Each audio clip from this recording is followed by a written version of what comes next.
Hello and welcome back to my garage. As always, I am Mike, and today I'm gonna put this B&M shift kit in my Turbo Hydromatic 350 transmission. Now, if you're from Jamaica, Queens, you might be asking yourself, what is a shift kit and why for should I put one in? Suffice it to say that it makes your transmission better. It improves the firmness of your shifts and it takes out the slop, the play, that moment of hesitation where the gearing in your transmission shifts to a new gear. Apparently it eats up that little hesitation and just makes them come down like a 1,000,000-pound shit hammer. Supposedly they also help your transmission run cooler and have better longevity and all that other stuff. But I'm mostly in it for the grunt. So let's go ahead and see what's inside one of these things. Got a cork gasket. Save that for later. We got a handy B&M sticker, which stands for Bowel and Movement. I don't think that's right. Then we got a bunch of metal plates, O-ring, and a drill bit. Then we got these things. This is instructions, so I'll figure that out. So those instrucciones, they tell me that goose-stepping morons like yourself should try reading books instead of burning them. Instructions tell me that I gotta use this drill bit to drill out and enlarge a couple of holes in here. This is where the check ball is gonna go. We'll get into that later. But right here and right here, those two holes need to be enlarged using this drill bit. So I'm gonna go ahead and get on that. Put crummy old furniture you don't care about in your garage, and you could do stuff like this to it.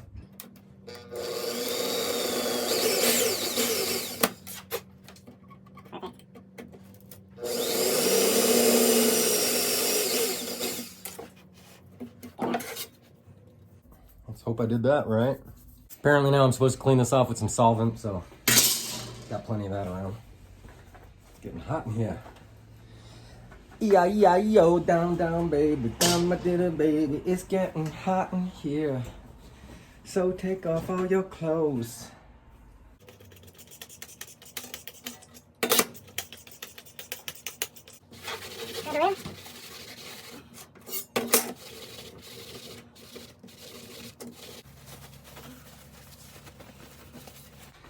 So here's the aforementioned Turbo Hydromatic 350 transmission. This is it clean, believe it or not.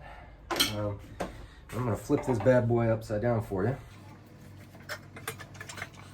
There we go. Now I've already been in here for cleaning purposes, so I'm gonna do a little reenactment. There's a bunch of them. Oh, open it up for the first time. Oh my goodness, this is so weird. I've never seen this before. Wow. What is this junk? So this guy here is the filter. I'm gonna take him off.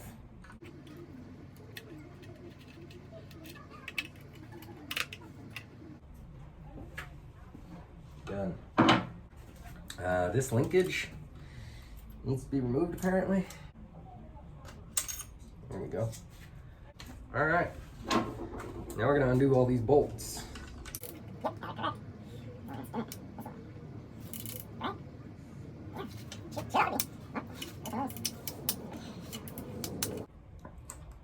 There it is. Okay. So this is what's known as a valve body. And you can see it's like a little ant farm. And inside this part is the other half of it, other half of the maze. And there are these things called check balls that are little ball bearings, and they scoot around throughout these paths, blocking off or giving access to certain passages for the hydraulic fluid to scoot around through. And that does something with your shifting and stuff. And that is what we are manipulating when we put in a shift kit.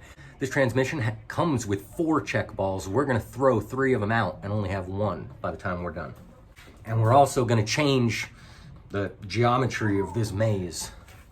Now we got this plate and this gasket. And the gasket is underneath this plate. We got this guy here. I don't know what he does. So that's par for the course.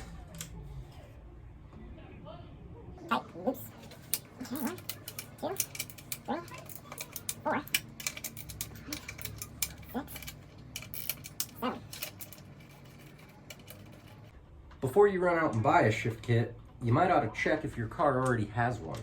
And you can tell whether it has one or not because this plate right here will be a stack of plates that came with the kit. So if it's only got the one, you don't have a shift kit. Let's take this gasket off and we should see those check balls rolling around in there. Okay. Wow. Alien ant farm. Let's set that there. And another gasket. Well, that gasket is on tight. Ooh, I don't like that.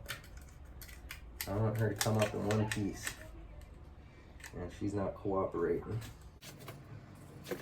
Oh, she's come up in one piece. Oh, I do move that gotta be watertight, I would imagine. Okay, got it there. She's old and brittle. She's off. This check ball is the only one we're gonna keep. So, it's that check ball right there. He's the keeper. The rest of those are 86'd. All right, let's hope that these guys are magnetic. They are. One check ball. So, yeah, you can see, just a little ball bearing, and he moves around and changes the shape of this passage.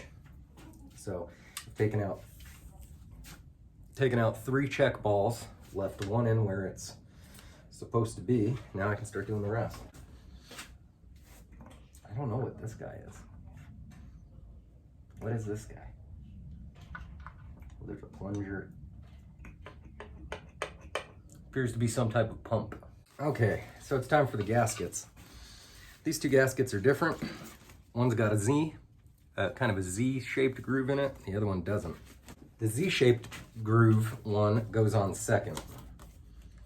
So this one should just drop on like that. It's to put on that separator plate.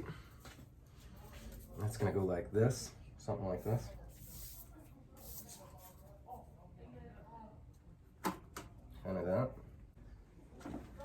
Now the top gasket that has the Z-shaped groove in it, gonna go on top of that. So now that we got both gaskets on and the separator plate, we are gonna next stack up the stock spacer plate that we took off with the 2 that came in the kit. The gold one is gonna go in the middle. Maybe? Yes.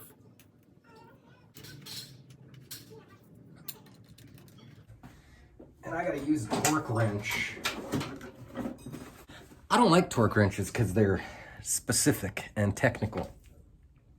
But basically what a torque wrench does is it's tight as you twist the bolt until you get to a specified torque, at which point it fails to tighten any further, which is what you want, because you don't want to over-tighten things. I need 100 foot-pounds of torque. How do I do that? This one looks like it only goes up to 80. What does he go up to? Oh, more power. He's got more torque. He goes up to, well, these are Newton meters. That's for British people, I think. I'm American, so I'm gonna use foot-pounds. This bad boy goes up to 150. My brother sent me this. Thank you. So this torque wrench is a 3/8 inch drive as opposed to a 1/4 inch. I don't have an adapter for it. So we're just gonna go ahead and snug these down. I'm gonna leave them on the, what I believe to be the loose side, and we'll torque them down later. That's my calibrated wrist. Let's use that. That is 98, 99, 100 torque. That's 64.7 Newton meters for my Canadian and British followers. Imperial pints of Newton Gauss pounds. Thumbnail. Delicate operation here. We're gonna get this S-clip back in. Which side did it go on? Does it matter? Okay, just lost that. That's dangerous. Don't do that. This is a lifesaver. Get one. It's a magnet. Now, I can't even see where this thing went. It's all up in the clutches. We're fucked. Great. The magnet will not fit inside. That S-clip is inside my transmission. Maybe if I rotate it, it'll fall out. I'm gonna rotate it back the way it came, and we'll keep your fingers and toes crossed.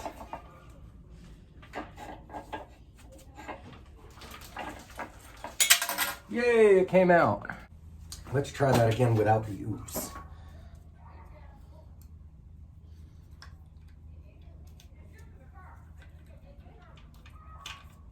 Ooh.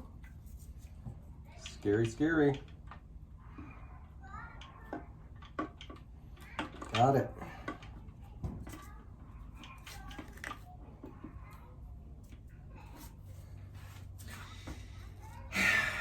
So we're gonna start putting these bolts back in.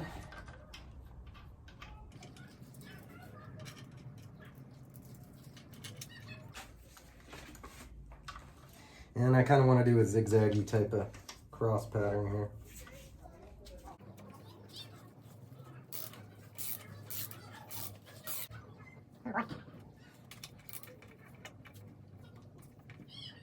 That's good enough.